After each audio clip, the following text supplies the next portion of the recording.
하나님의 말씀 보겠습니다. 요한복음 4장 19절로 20절까지 보겠습니다. 요한복음 4장 19절부터 20절까지 24절까지 제가 한 절 여러분 한 절 우리 서로 같이 한 절씩 읽겠습니다. 여자가 이르되 주여 내가 보니 선지자로소이다.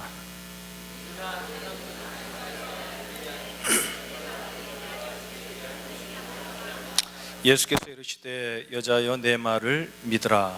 이 산에서도 말고 예루살렘에서도 말고 너희가 아버지께 예배할 때가 이르리라.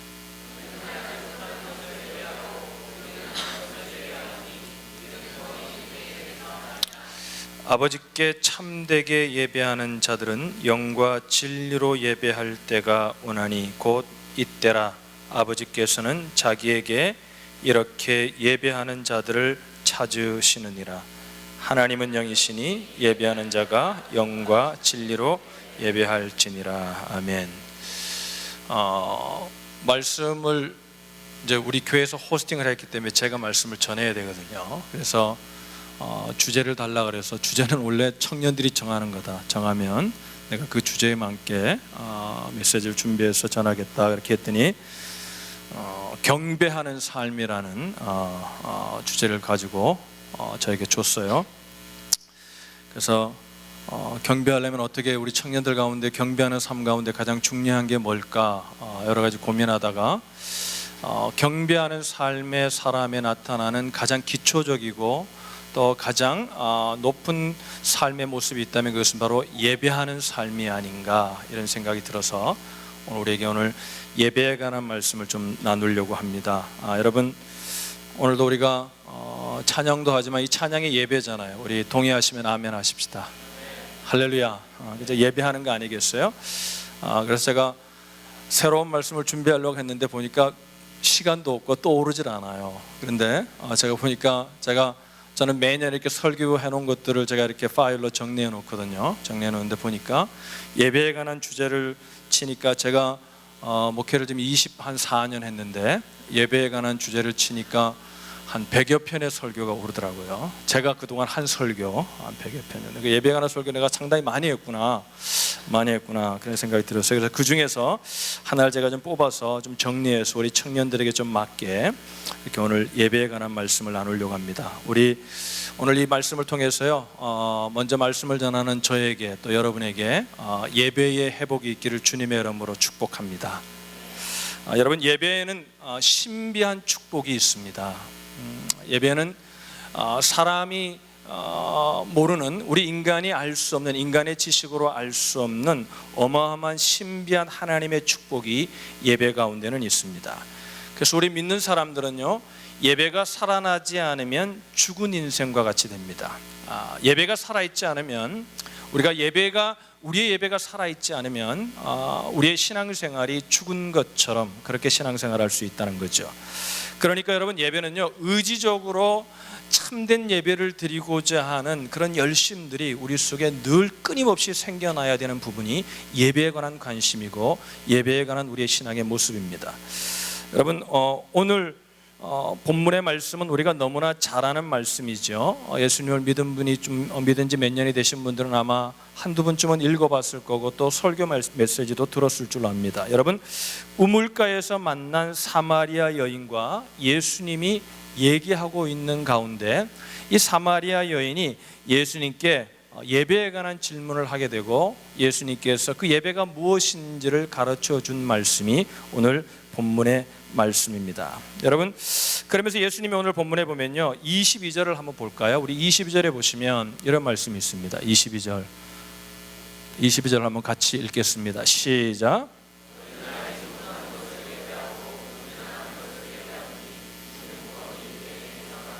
그러니까 이렇게 얘기해. 우리 조상들은 이 산에서 예배했는데 당신들의 말은 예배할 곳이 예루살렘에 있다고 합니다. 어떻게 된 겁니까? 그러니까 예수님께서 이거 지우지 마세요. 그냥 틀어놓으세요. 왜?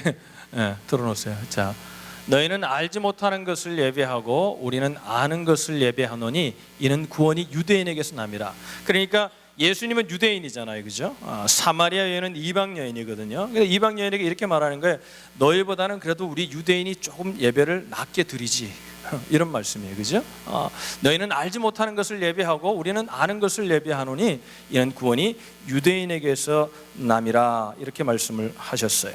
그런데 이 말씀을 하시고요, 유대인의 예배도 완전하지 않다는 것을 말씀하십니다. 그러면서 이런 말씀을 하세요. 이런 때가 온다. 그러면서 유대인의 예배도 아니고 사마리아인의 예배도 아닌, 그래서 유대인의 예배도 완전한 예배가 아닌데 이제 완전한 예배를 드릴 수 있는 때가 오는데, 그때가 오면 드리는 예배가 뭐냐면 영과 진리로 드리는 예배라는 겁니다.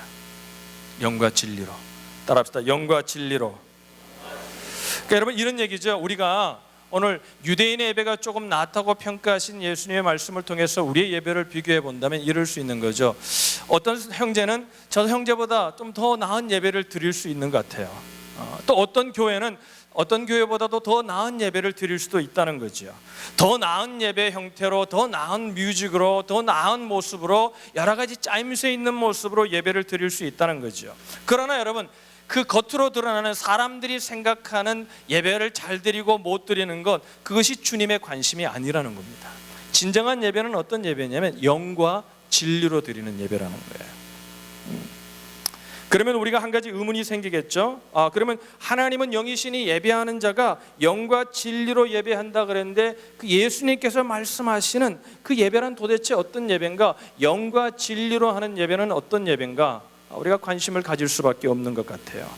여러분, 예수님의 말씀을 이해하려면 예수님이 말씀하신 그 용어나 단어를 좀 살피면서 왜 그런 단어를 사용하셨는지를 우리는 좀 생각해 볼 필요가 있을 것 같습니다.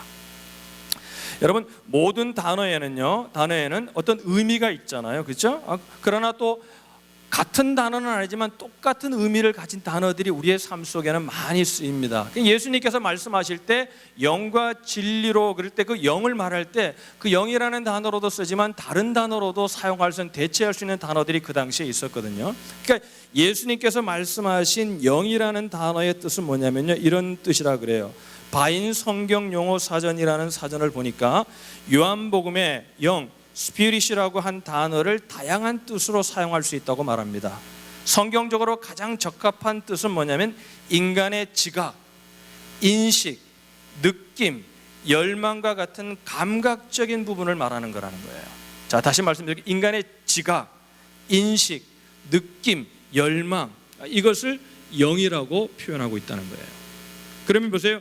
영은 우리의 내면을 지칭하는 건 아니겠어요? 여러분, 지각, 인식, 느낌, 열망 이런 건 어디서 나오는 거예요? 우리 속에서 나오는 거잖아요. 여러분 동의하시면 아멘. 불을 좀 켜야 될 것 같아요. 잘려는 사람들이 있을 것 같아요. 밑에 저 불을 좀 켭시다. 밑에 불 좀 켭시다. 할렐루야, 할렐루야. 훨씬 눈이 잘 보이는 것 같아요. 나도 눈이 침침해지는 것 같았는데. 자, 그러니까 인간의 지각, 인식, 느낌, 열망 같은 그것을 영이라고 표현했는데, 예수님께서는 그 영이라는 건 뭐예요? 우리의 내면이니까 다른 단어로 표현한다면 마음이라고도 우리가 표현할 수 있지 않겠어요? 마음.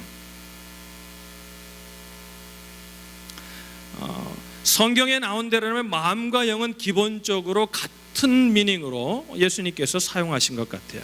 그러니까 영으로 예배한다는 것은 내면의 자아가 참여한다는 것이죠. 그러니까 참된 예배라는 것은 우리가 이 자리에 앉아 있는 게 예배가 아니라, 이 자리에 앉아서 그냥 찬양을 하고 말씀을 듣는 어떤 겉으로 드러나는 모습의 예배가 아니라, 우리의 참된 예배는 어디서부터 시작되냐면 우리의 내면으로부터 시작해야 한다는 겁니다. 영으로 예배한다는 것은 우리의 내면이 참여한다는 내용이잖아요. 그러니까 정직한 마음으로 주님께 나와서 예배해야 한다는 거죠. 주님이 이사야에서 동일한 말씀을 통해서 이 진리를 분명히 하셨어요. 하나님께서 이사야 1장 10절의 말씀을 한번 볼게요. 이사야 1장 10절의 말씀입니다. 다 같이 읽습니다. 시작. 너희 소돔에 관한들아, 여호와의 말씀을 들을지어다. 너희 고모라의 백성아, 우리 하나님의 법에 귀를 기울일지어다. 너희 소돔의 관한들아 여호와의 말씀을 들어라. 너희 고모라의 백성아 우리 하나님의 법에 귀를 기울이라. 들으라, 귀를 기울이라. 굉장히 강조하는 거예요. 똑같은 내용을 다른 표현을 하고 있다는 얘기는 굉장히 중요한 내용을 말씀하고 싶어하는 내용이거든요. 그리고 난 후에 11절부터 14절까지 보면요 무슨 내용이 나오냐면, 여러분 스크린에 없지만 제가 읽어드릴게요. 여호와께서 말씀하시되 너희의 무수한 재물이, 제사 때 드렸던 재물을 말하는 거예요. 예배 때 드렸던 어떤 헌금이라고 할 수 있겠죠. 재물이 내게 무엇이 유익하뇨? 나는 수량의 번제와 살찐 짐승의 기름에 배불렀고 나는 수송아지나 어린 양이나 수렴소의 피를 기뻐하지 아니하노라. 너희가 내 앞에 보이러 오니 이것을 누가 너희에게 요구하였느냐? 내 마당 누가 요구했냐? 누가 수량을 드리고 누가 그 재물을 드리려고 했냐? 내가 요구한 게 아니다. 하나님 거짓말을 하세요. 누가 요구해서 그걸 드리는 거냐면 하나님이 말씀하셔서 그렇게 제사를 드리라고 해서 드리고 있는 그들을 향해서 이렇게 말씀하시는 거예요. 너희가 내 앞에 보이러 오니 이것을 누가 너희에게 요구하였느냐? 내 마당만 밟을 뿐이라. 당신이 요구해놓고서, 하나님께서 요구해놓고서 그렇게 수많은 제물을 드리고 있는 이스라엘 백성을 향하여서 누가 너에게 그것을 요구했냐? 오늘날 이런 거예요. 쉽게 얘기하면 이런 거죠. 하나님이 예배 드리라고 그래서 예배 드리면, 오늘 와서 예배 드리고 있는 금요일 날 피곤한 몸을 입고 그래도 찬양한다니까 와가지고 정말 설레는 마음으로 예배를 드리는 우리를 향해서 이렇게 말씀한다고 여러분 생각해 보세요. 누가 오늘 와서 예배하라고 했냐? 너희들 예배 싫다는 거예요. 그러면서 13절에 이렇게 말해요. 헛된 재물을 다시 가져오지 말라. 분향은 내가 가증히 여기는 거예요. 가증히 여긴다. 아주 그 가증스러운 거라는 거예요, 예배가. 월삭과 안식일과 대회로 모이는 것도 그러하니 성회와 아울러 악을 행하는 것을 내가 견디지 못하겠노라. 내 마음이 너희의 월삭과 정한 절기를 싫어하나니 그것이 내게 무거운 짐이라. 내가 지기에 곤비하였느니라. 그들이 드리는 그 제사, 그들이 드리는 올라가는 예배가 하나님께 짐이 된다는 거예요. 너무 너희들 그 예배 때문에 너무나 힘들다는 거예요. 그러니까 예수님의 말씀과 일맥상통, 구약의 말씀뿐 아니라 신약의 말씀은 예수님과 이 말씀이 일맥상통하고 있다는 거예요. 유대인들이 좀 더 나은 예배를 드린다고 하는 그 생각조차도 뭐예요? 하나님 보시기에는 짐이 된다는 거죠. 짐이 된다는 거죠. 여러분 이스라엘 역사를 보면요, 당시 시대적인 배경을 보면 이제 나라가 형성되고 하나님께서 말씀하신 제사를 드려온 지가 수백 년 동안 드려왔습니다. 그러니까 뭐예요? 제사를 드리는 건요, 눈 감고도 드릴 수 있는 거예요. 방법부터요, 양을 잡는 방법부터요, 어떻게 해야 되는지, 어떤 재물을 가져와야 되는지 이제 그들은요 생각하지 않아도요 그냥 자동적으로 가면 시장 가서 좋은 재물 사가지고 가져와가지고 드리는 것이 너무나 자연스러운 가운데 제사를 드리고 예배를 드리고 있는 거예요. 그런데 하나님이 이렇게 말씀하시는 거예요. 누가 너에게 예배를 드리냐? 그것이 나에게 가증한 것이고 나에게 너무나 짐이 된다. 이렇게 말씀하시는 거예요. 여러분 사실 백성은요 깊이 생각하지 않아도 고민 없어도 그 모든 일을 그냥 자연스럽게 행할 수 있는 것이었어요. 그런데 주님은 그게 잘못이라는 거예요. 그게 문제라는 거예요. 행동은 있지만 내면의 자아가 담겨 있지 않는 예배 제물은 주님과 아무런 상관이 없다는 거예요. 겉모습은 완벽했고 그러나 가장 중요한 내면이 정말 나를 구원해 주신 그 하나님의 은혜에 감사하는 마음으로 드리는 그 마음이 없는 예배, 그 예배는 주님과 아무런 상관이 없다는 거예요.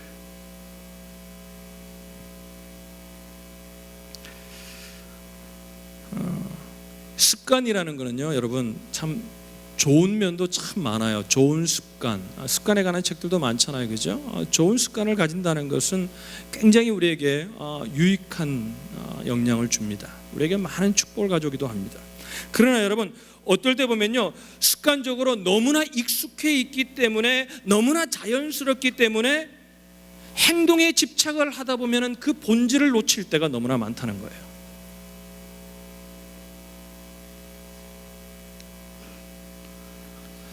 주님이 이렇게 말씀하셨어요. 마지막 때가 되면 주님이 찾으시는 사람이 있는데 주님께 참으로 예배하는 자들을 찾는다고 하셨어요.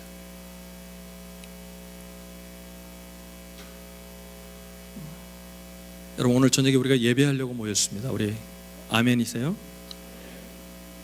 뭐가 있어야 되냐면요, 우리의 몸이 아니라 그 속에 정말 하나님을 향한 애틋한 자아가, 우리가 찬양을 할 때 그냥 입술의 찬양이 아니라 그 찬양의 가사가 정말 그런 것처럼 그런 마음을 가지고, 그 마음이 들지 않으면 하나님 그런 마음을 주십시오 하며 찬양하는 그 찬양이 조금 음이 틀릴지라도, 내가 조금 모르는 찬양이라 할지라도 주님이 보듯이 된 그게 예배라는 겁니다. 할렐루야. 아무리 이게 익숙한 찬양이고 아무리 내가 마음껏 눈 감고도 부를 수 있는 찬양이라 할지라도 그 찬양의 가사에 진정한 내 마음의 고백이 담아있지 않다면 그것은 주님 보시기에 짐이라는 겁니다. 사랑하는 자녀가 부르니까 받고 싶지만 받지 못하는 주님의 짐이 될 수 있다는 거예요. 참 습관은 도움이 될 때가 참 많죠, 그죠? 여러분, 컴퓨터 그냥 아이패드 이런 거 들으면 뭐예요? 그냥 아무 생각 없어도 버튼에 손이 가고 그냥 웹서핑하고 게임하고, 이거 그냥 생각 없이도 할 수 있는 거예요, 여러분. 그죠? 운전하는 사람은 그죠? 운전할 때 여러분 생각을 안 해도 그냥 차 문 열고 그냥 요즘은 또 좋잖아요. 그냥 열면 그냥 시동을 걸고 생각 없이 밟으면 가는 겁니다.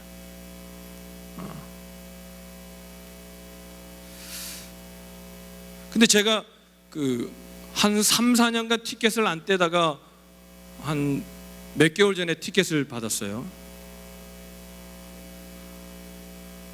그때 왜 티켓을 받냐면요, 빨리 가고 싶어 간 게 아니에요. 그냥 나도 모르게 그냥 이렇게 밟았는데 그냥 속도가 리밋을 넘어가고 있는 걸 모르고 생각 없이 그냥 운전을 하는 거예요. 너무나 익숙해 있으니까 운전하는 거. 운전을 거의 30년에 28년간 했으니까, 28년간 28 했으니까.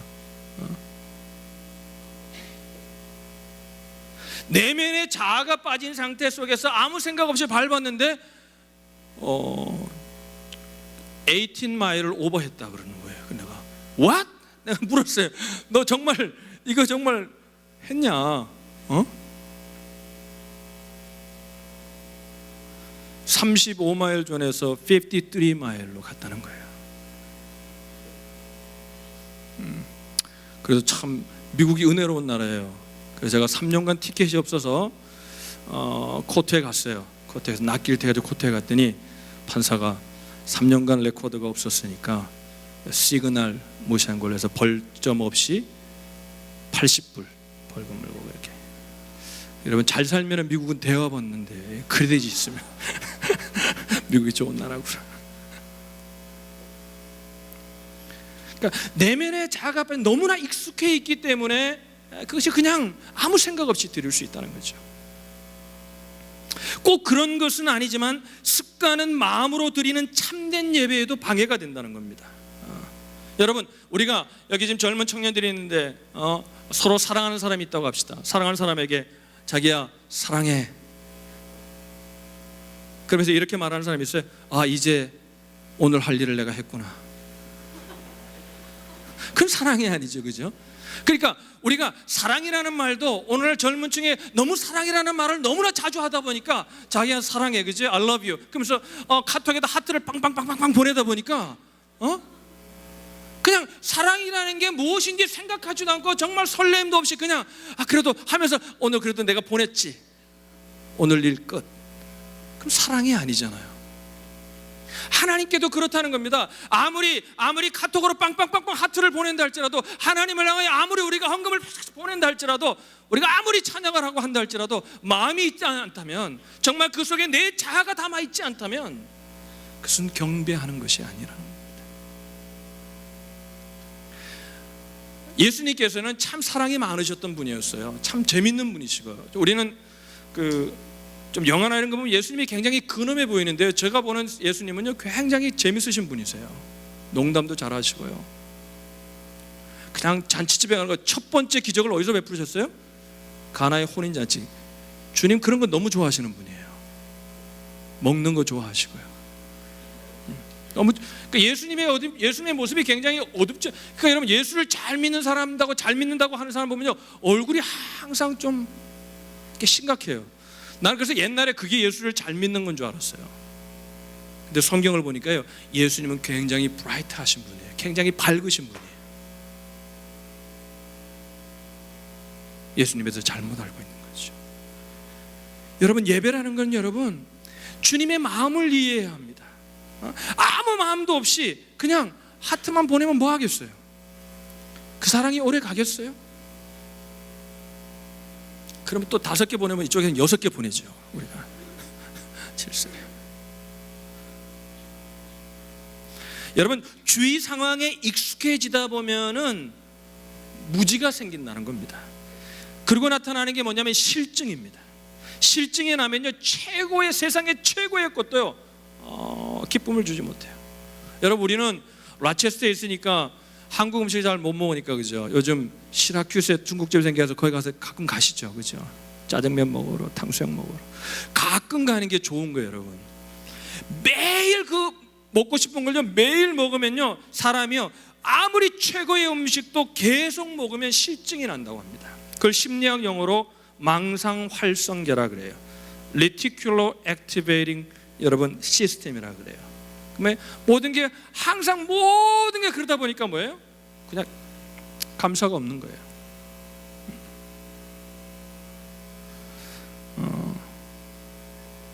소음도 그렇습니다. 우리는 여러분들은 여기 젊은 우리 청년들이니까, 젊은이들은 음악을 귀로 듣는 게 아니잖아요, 그죠? 몸으로, 피부로 막 그래. 소리가 뭐 얼마나 커요, 그죠?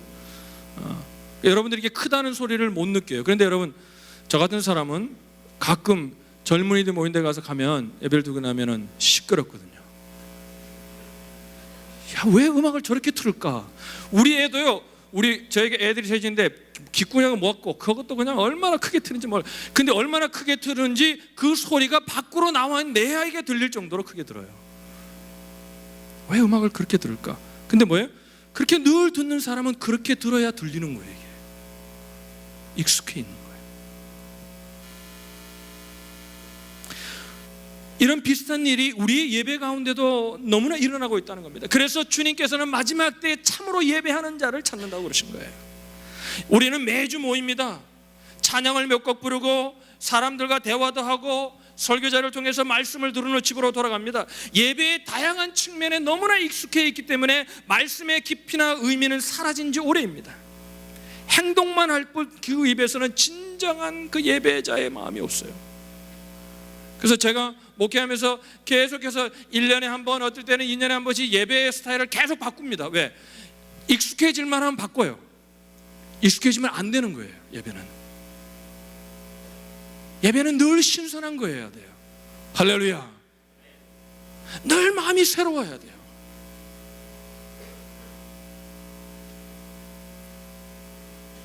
성경에서 말하는 예배를 하려면 입과 손만 사용해서는 안 된다는 겁니다. 예배는 우리의 마음, 즉 영에서 흘러나오는 예배가 되어야 한다는 거예요. 여러분, 오늘 우리가 찬양하고 이제 말씀을 듣고 찬양하고 또 다시 예배를 할 텐데, 여러분 가운데 이 영의 축복이 있기를 주님의 이름으로 축원합니다. 17세기 청교도인 스티브 찬옥은 이런 말을 했습니다. 마음이 없다면 예배가 아니다. 마음이 없는 예배는 연극이나 연기에 불과하다. 예배가 완벽하지 않더라도 우리는 하나님을 예배한다고 말할 수 있다. 그러나 만일 진지함이 빠져 있다면 하나님을 예배한다고 할 수 없다.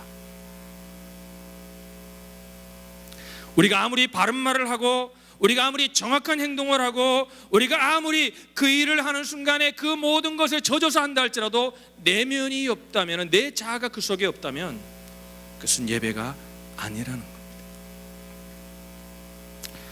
참 가슴 아픈 얘기지만요, 어느 목사님이 글을 썼는데 이렇게 썼더라고요. 예배할 때 진실 탐지기가 필요하다.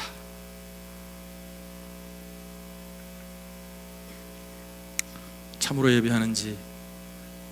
근데 여러분, 우리에게는 여러분이 몰라서 그렇지 진실 탐지기가 계시잖아요. 우리 속에 성령님이 계십니다.